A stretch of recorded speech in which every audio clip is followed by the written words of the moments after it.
What do you say to that female independent suburban voter who feels that way? Key moments from Donald Trump's interview with Bret Baier on Fox News. Donald Trump sat down for an interview Monday night with Fox News host Bret Baier, who pressed the former president on his classified files case, his stance on key foreign policy issues, and the 2024 presidential race.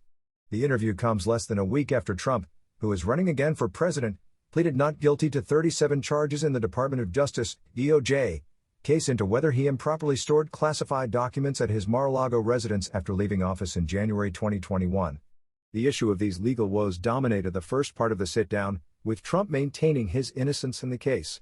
Trump remains the frontrunner to win the Republican primary, as polls show him beating a number of high-profile challengers including Florida Governor Ron DeSantis and former Vice President Mike Pence. He touched on a number of the issues that have so far dominated the 2024 presidential race. Here's a look at 5 key moments from Trump's interview. Bret Baier questions Trump on why he kept classified documents. Baier kicked off the interview with questions about Trump's ongoing classified documents case. Specifically, he asked Trump why he did not return the documents to the government. "Why not just hand them over then?" he asked. Trump responded, "I wanted to go through the boxes and get all my personal things out of them. I don't want to hand that over to the National Archives and Records Administration yet. And I was very busy, as you've sort of seen." The former president said there were many things beyond classified documents, including golf shorts, clothing, pants, shoes. When Baier asked if the boxes contained defense documents, Trump said, "Not that I know of." Throughout the interview, Trump maintained his assertion that the documents seized from Mar-a-Lago were declassified and that Justice Department conducted a politically motivated search. Baier confronts Trump on Bedminster tape. Baier also confronted Trump about one specific allegation made by the Department of Justice. Federal prosecutors wrote in the indictment against the former president that he was allegedly recorded admitting to having a classified document about an attack plan on another country prepared by the U.S. military. Baier asked Trump about the audio tape, noting he was quoted on the recording. "When I said that I couldn't declassify it now, that's because I wasn't president," Trump said. "There was no document.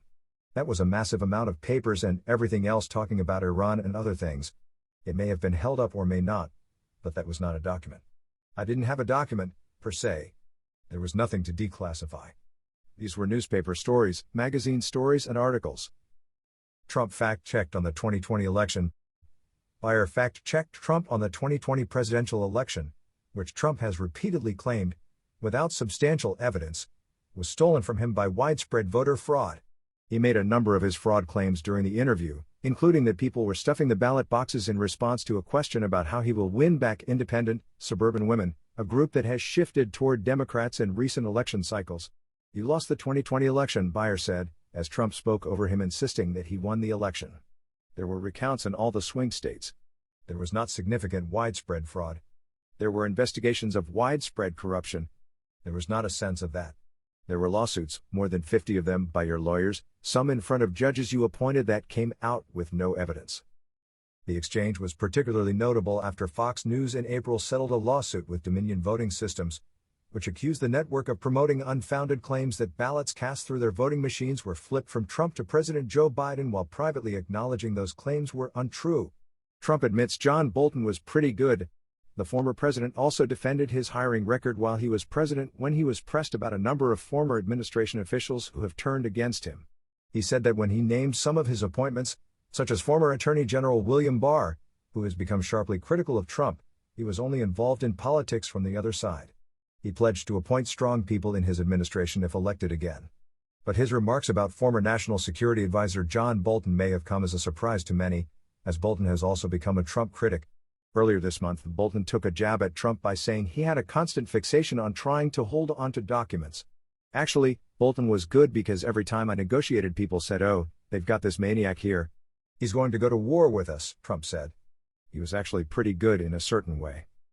Trump reenacts phone call with Vladimir Putin. Trump discussed with Baier his foreign policy goals if elected president in 2024. He has been sharply critical of Biden's stance on a number of global issues, accusing him of projecting a weaker image of the United States than under his administration. He has said that Russia would not have invaded Ukraine if he won re-election in 2020, though many experts have been skeptical of that claim. He reenacted a phone call he once had with Russian President Vladimir Putin to drive home that point. Trump said, "I talked to him. I said, if you do it, there's going to be hell to pay. It's going to be a catastrophe. Don't do it." He said, no, no, no. We won't do that. I told him I was going to do something. He said, no, no, no. You will not do that. I said, I will, Vladimir. I will do it. I'm going to do it.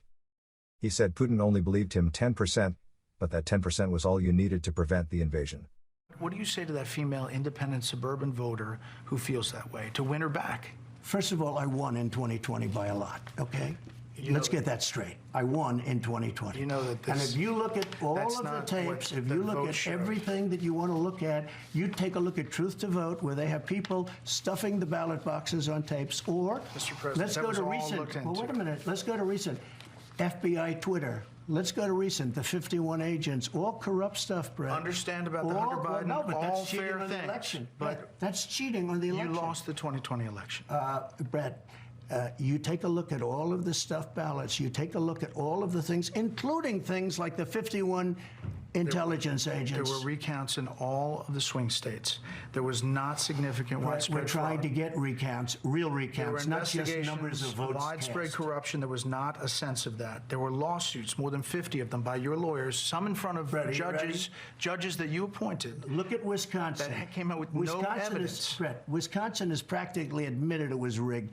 Other states are doing the same right now, and it's continuing on. There have been It was reviews a of rigged every election. potential case of voter fraud in 6 battleground states, and they found fewer than 475 cases. You know why? Because they didn't look at the right things. Okay, Brett. are you going they to were be counting? They were counting ballots, not the authenticity of the ballot. The ballots were fake ballots. You had this was a very rigged. Are you election. going to go? This is how you're going to tell that independent suburban woman voter No, to vote for we're you? off to winning an election, and I think we're winning very well. I got a poll just recently. I have it here. I'd show I you. know, and I watched the numbers. Look, I talked to him. I said, if you do it, there's going to be hell to pay. It's going to be a catastrophe. Don't do it. He said, no, no, no, you won't do that. I told him I was going to do something. He said, no, no, no, you will not do that. I said, I will, Vladimir, I will do it. I'm going to do it. And you know what? He didn't believe me. Whatever. It was pretty bad. And he didn't believe me at all, except for maybe 10%. And 10% is all you needed.